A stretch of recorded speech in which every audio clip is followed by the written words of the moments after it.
Bonjour, allez, on va continuer notre petite arène donc dans ce deuxième tiers qui ne sera pas perfect a priori. D'ailleurs, je suis même pas sûr de le finir maintenant si je me refais avoir comme je me suis fait avoir le coup d'avant. Donc, on va tout de suite aller affronter le paladin de Naagan. À tes souhaits, Naagan. Et on va aller tout de suite affronter ce paladin. Alors, bon, vraiment très clairement, s'il y a trop de tessons au début, on vire les cartes et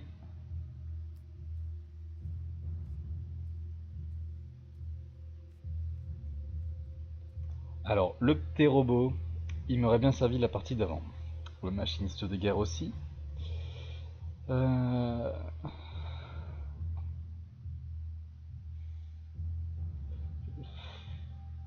je la garde ou pas? J'ai pas beaucoup de cartes à 1. Enfin, j'en ai énormément dans le jeu. Et là, je les ai pas en main. Pour le début, je pense honnêtement que...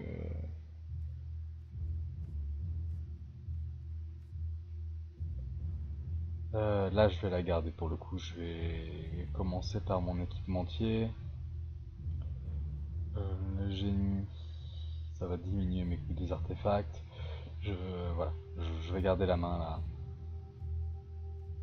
C'est beaucoup mieux. Ça a l'air beaucoup plus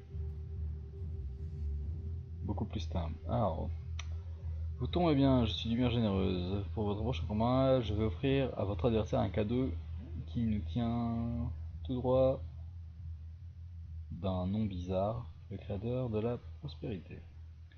Et vous, qu'est-ce que je vous offre? Rien du tout, bien entendu. Ok, votre adversaire commence la partie avec un hôtel de la prospérité en jeu. Que fait l'hôtel de la prospérité? Au début de votre tour, dévoilez la première carte de votre deck. Troupe plus 1 plus 1. Ressources, vous recevez une amplification. Euh, ni troupe ni ressources, coût moins 1. Rien que ça. Bon, allez, c'est pas grave, on est parti. Hop, équipementier. Finalement, c'est des nains, il faut pas réfléchir. Le robot duplicateur, j'ai rien à dupliquer dans ma main. Robot de combat. Cherchez une ressource. La sacrifier, vous recherchez une ressource dans votre deck.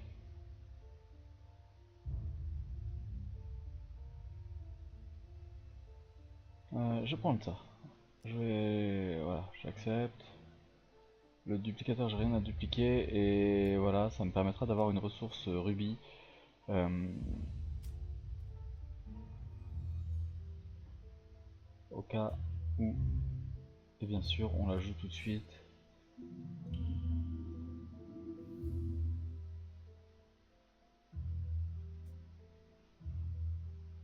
Je préfère avoir une ressource de chaque au début.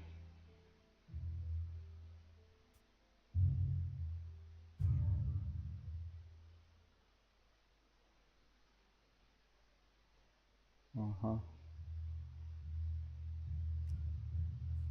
Pourquoi il me fait ça?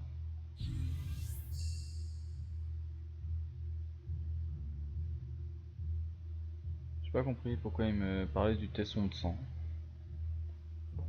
Euh...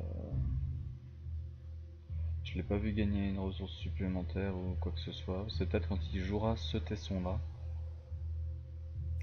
Encore une fois, je comprends pas tout, c'est pas grave. Vous voyez mon machiniste de guerre, j'aimerais bien le poser. Et j'ai pas de tesson rouge, donc tout de suite hein, on utilise la capacité de cette carte. Et on va chercher un tesson rubis qu'on va prendre de l'eau. On s'en fout.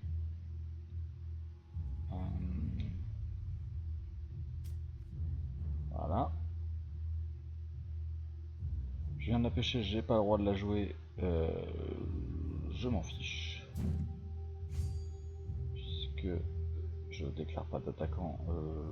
Est-ce que je déclare un attaquant? Avec un de ressources. J'ai rien sur le terrain, j'ai pas besoin de l'engager ni rien, donc un point c'est toujours un point. Je m'en suis aperçu le coup d'avant. inflige les dégâts de combat. Et maintenant je dois pouvoir jouer mon tesson et mon machiniste de guerre. Voilà, au prochain tour, quand je jouerai les artefacts, et ben on va commencer à pouvoir lui faire des dégâts. Alors le tout c'est, est-ce que je mets mon génie technique avant? Oui, donc elle a gagné +1 +1, ok. Mais pour la poser, voilà, il faut que tu poses ton tesson de sang. Jusque là rien d'anormal. Sauf qu'il a gagné une amplification en plus, je crois. Quand vous recevez des points de vie, ajoutez un compteur à cette carte. Vous possédez puis transformer là en sentinelle de lumière, ok, c'est un peu comme mon plan de Warhol que j'imagine.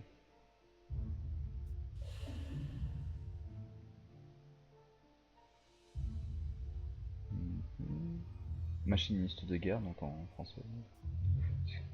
Bien sûr, j'ai fait les enchères en anglais, donc j'ai essayé d'apprendre les noms dans les deux langues. Alors.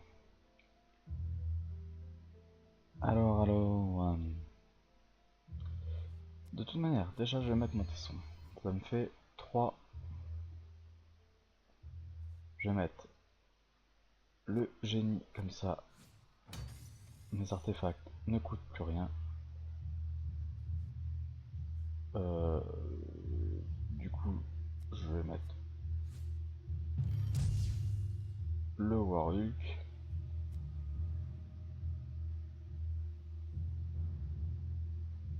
Le robot de don.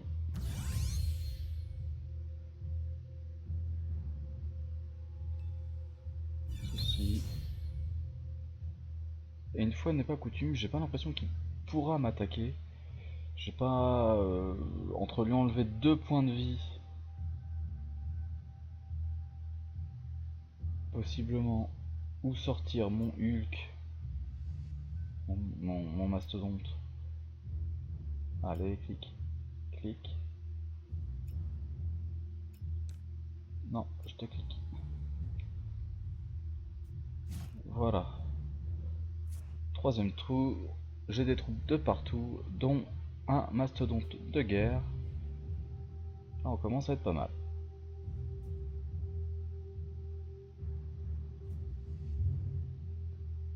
Alors, qu'est-ce qu'il va nous sortir? Un truc qui le soigne, je suppose. D'accord, c'est ça. Sur son tesson, il reçoit une amplification quand il le jouera. Ce qu'il fait... C'est quoi son super pouvoir à lui? Ton choix que votre monde bénéficie de plus X ou X est le nombre de points de vie que vous avez en plus de votre adversaire. En plus de moi? Bah ouais, mais t'en as moins que moi là. Alors, pacte de l'un. Dépensez 2 points de vie et vous piochez une carte. Ah, elle est intéressante celle-là. C'est une rare. Pourrait me servir pour d'autres decks. J'aime bien ça, cette idée de pouvoir aller chercher des cartes. Je t'en prie, hein. Maintenant que j'ai mon mastodonte sur le terrain, vas-y, enlève-toi des points de vie, mon ami. Ok. Alors le tesson, c'était pas le... Voilà, hein. C'était pas la carte que je préférais. Maintenant, on va prier pour avoir un artefact. Genre un électroïde, ça c'est très bien en fait. Hein. Accepter. Et sur l'électroïde, bien sûr. Voilà. Qui ne coûte absolument rien, donc on ne se gêne pas. On passe à la phase d'attaque et bien sûr bah on attaque. Hein. Il n'y a personne pour me contrer, enfin je crois pas. Et les autres ne peuvent pas attaquer. Chargez!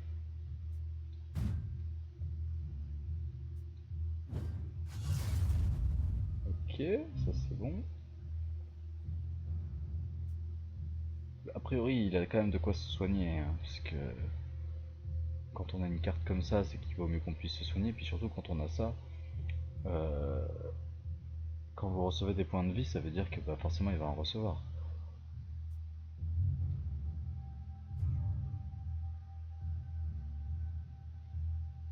D'accord, une ressource diamant.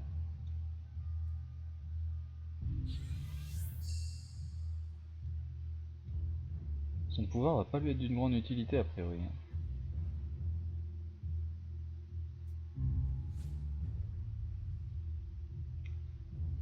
Volvi, ouais.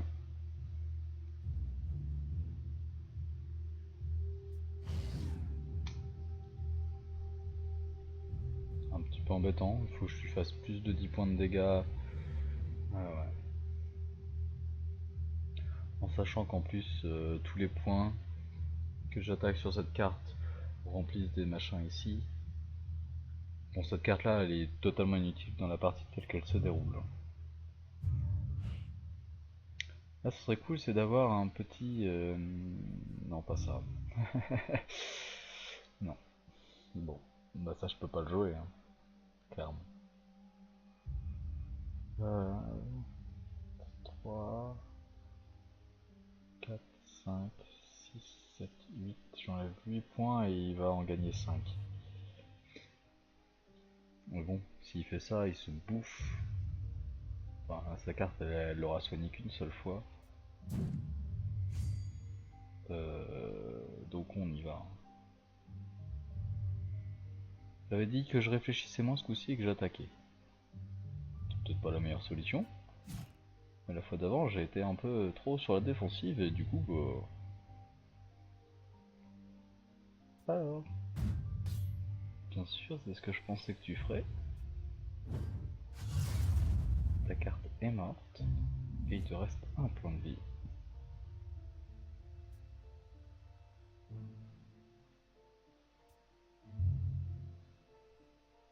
Il m'aurait fallu le contremaître. Le contremaître et là je gagne. Vous recevez un point de vie quand... ok. Ah mais il faut qu'il se soigne super souvent en fait pour avoir ce machin là.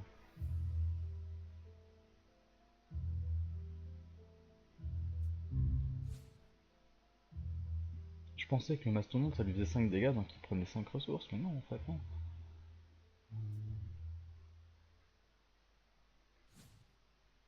Alors, qu'est-ce qu'il nous fait lui?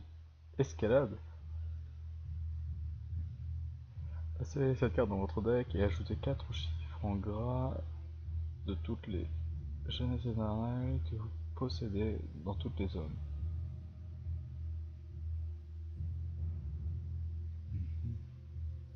J'ai rien compris. En tout cas, il se remet des points de vie.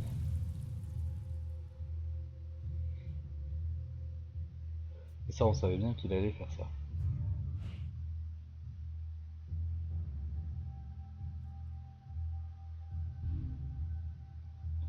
En robot de don. Il y a mon machiniste qui lui met déjà un... Bon, en jouant ça, je vais le jouer parce que déjà, voilà, le machiniste va lui retirer un point de vie. C'est déjà ça. Ça me permet aussi de rajouter ce petit robot là qui sert pas à grand chose, mais voilà, j'aimerais vraiment.